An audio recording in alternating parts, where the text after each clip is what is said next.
Monsieur le Président, Jean-Claude Requier, mes chers collègues parlementaires, Madame la Présidente, chère Françoise Laborde, Mesdames et Messieurs, je suis très heureux d'ouvrir ce colloque par image interposée, colloque consacré à la liberté de conscience en Europe.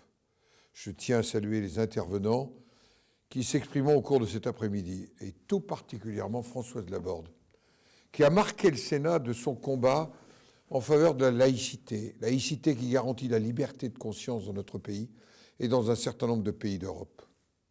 La liberté de conscience est au cœur de la Déclaration des droits de l'homme et du citoyen de 1789. Son article 10, « Nul ne doit être inquiété pour ses opinions, même religieuses, pourvu que leurs manifestations ne troublent pas l'ordre public établi par la loi. » Elle est au cœur de l'article 1er de la loi de séparation du 9 décembre 1905. Je cite, « La République assure la liberté de conscience. » Et l'article 9 de la Convention européenne des droits de l'homme, pour qui, je cite toujours, « Toute personne a droit à la liberté de pensée, de conscience et de religion. » Toute prise de position, tout témoignage suppose une absolue liberté. Une liberté de conscience, une absence totale de contraintes en matière de conviction intime, d'aspiration philosophique ou de foi personnelle. Au cours de ces dernières années, et notamment depuis le 7 janvier 2015, je crois que nos concitoyens ont pris plus conscience que la liberté de conscience, fondement de la laïcité, était une donnée essentielle et actuelle de notre démocratie.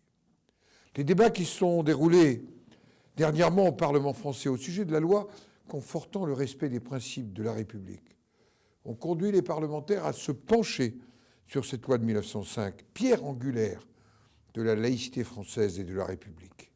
J'ai pu vérifier à cette occasion combien demeurait d'actualité ces mots d'Aristide Briand. La loi protège la foi aussi longtemps que la foi ne prétend pas dire la loi. Et Jean Jaurès d'ajouter lors de ces débats, la liberté de conscience sera garantie, complète, absolue.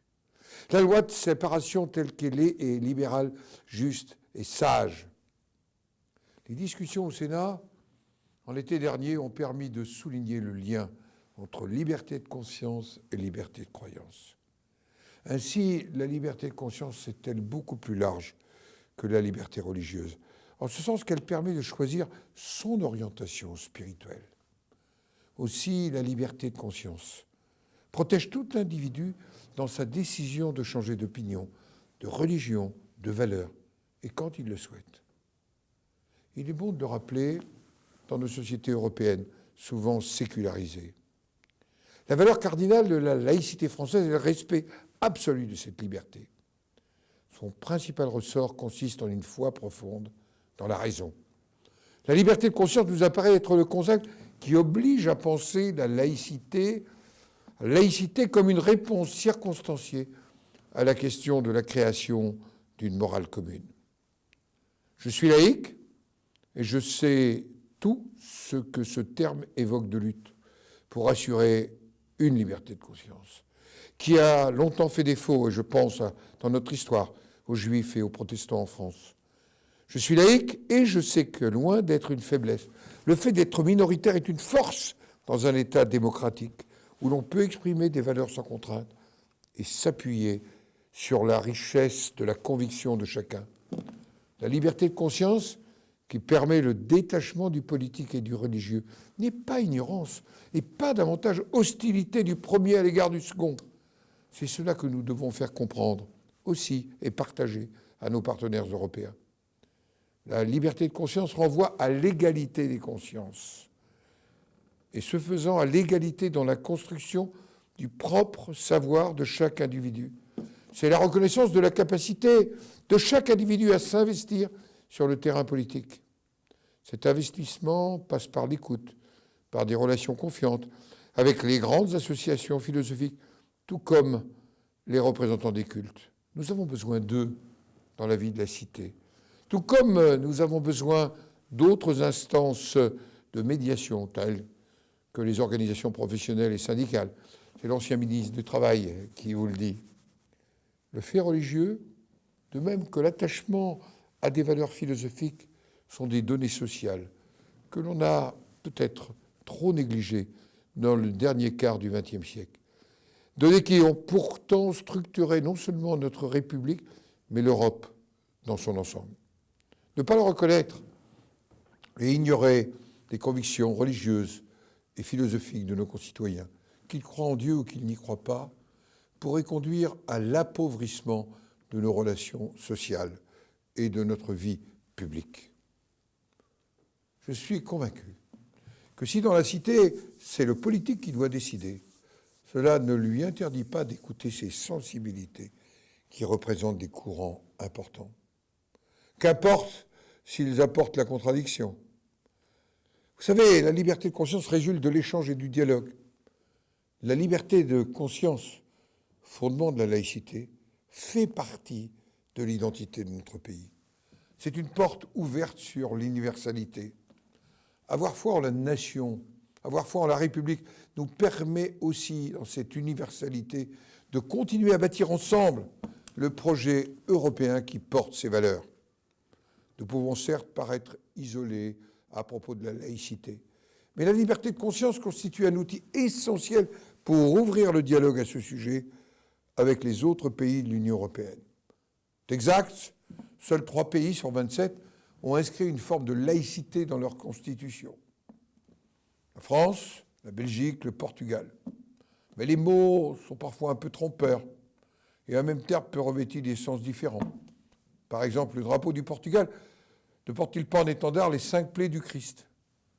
Les autres pays, même s'ils reconnaissent la liberté de conscience, accordent une place à la religion dans leurs institutions publiques.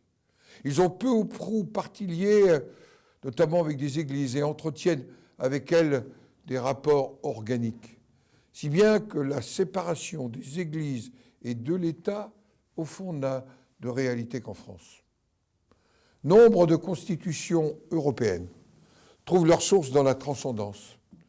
Et n'oublions pas, chez nous, le statut particulier que nous respectons de l'Alsace et Moselle soumise au Concordat.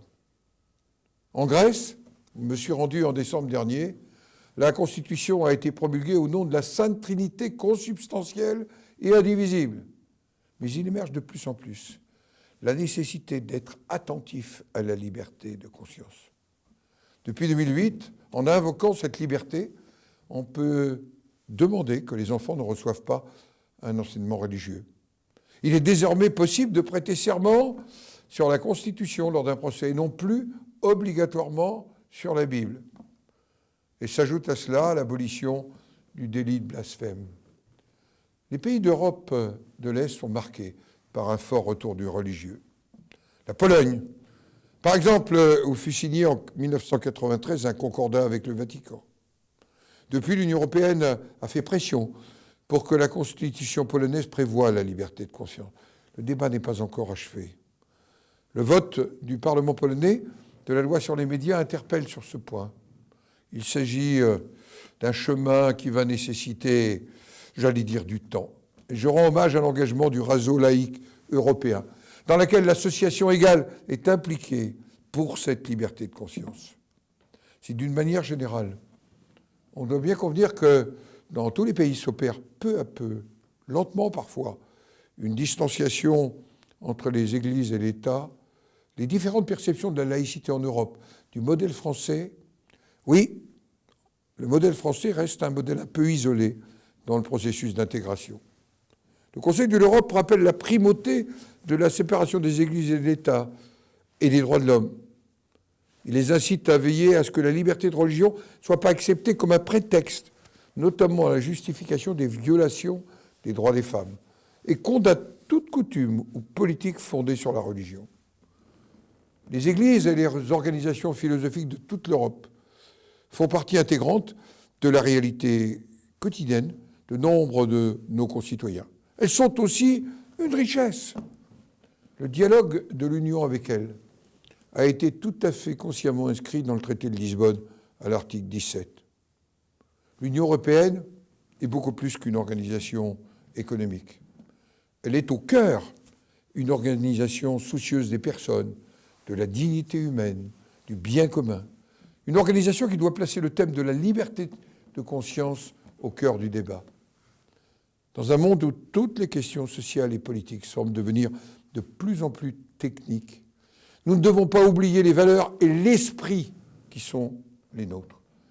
Alors que débute la présidence française de l'Union européenne, faisons de la liberté de conscience non pas un instrument de division, mais un instrument de rassemblement entre les États membres. Qu'est-ce qui fait le plus peur aux fanatiques? La liberté de conscience, la liberté d'expression, le fait de croire ou de ne pas croire. Cette liberté est sacrée. Ce sont les mots de Tahar Ben-Jelloul. C'est cette liberté sur laquelle vous allez vous pencher. Alors je vous souhaite un excellent colloque.